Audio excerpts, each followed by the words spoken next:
सो इस क्वेश्चन में हमें दिया गया है a small block which starts slipping from the point B on incline plane. Incline plane का एंगल हमें दे रखा है थीटा।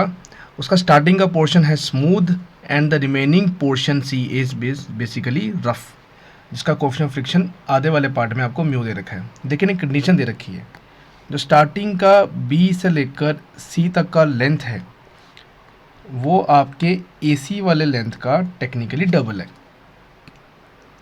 तो अगर AC वाले लेंथ की वैल्यू होगी लेट इट बी S, तो अगर ये डिस्प्लेसमेंट S हो गया तो ये वाली लेंथ का डिस्प्लेसमेंट 2 टाइम S हो जाएगा।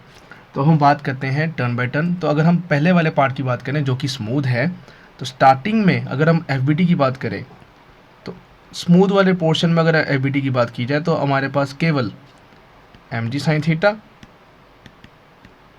नॉर्मल और mg का एक और component that is mg cos theta कुछ इस तरह वर्क करेगा।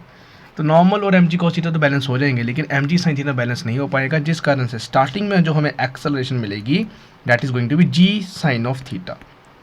नेट फोर्स में से मास को डिवाइड कर दो, आपके पास एक्सेलरेशन आ जाएगी g sin ऑफ थीटा।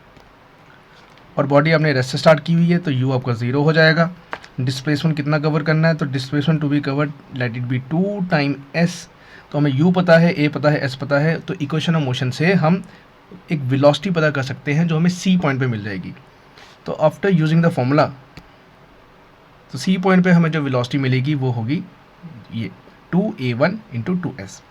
लेकिन अब हम दूसरे पार्ट की बात करते हैं। तो दूसरे पार्ट में क्या होगा, मान लीजिए दूसरे पार्ट में अब ग्रेविटी तो लगी रही थी लेकिन अब फ्रिक्शन भी एक्टिवेट हो जाएगा, क्योंकि the rest of the portion from C to A is basically rough.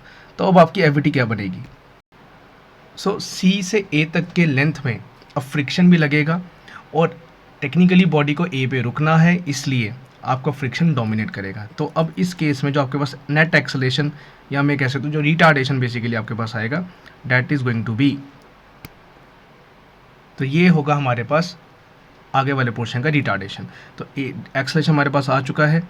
तो इनिशियल वेलोसिटी क्या होगी, जो पिछले वाले पोर्शन की फाइनल है वही इस वाले पोर्शन की इनिशियल का काम करेगी, और एंड में इस पोर्शन में हमें रुकना है तो फाइनल वेलोसिटी यहाँ पर अब 0 हो जाएगी।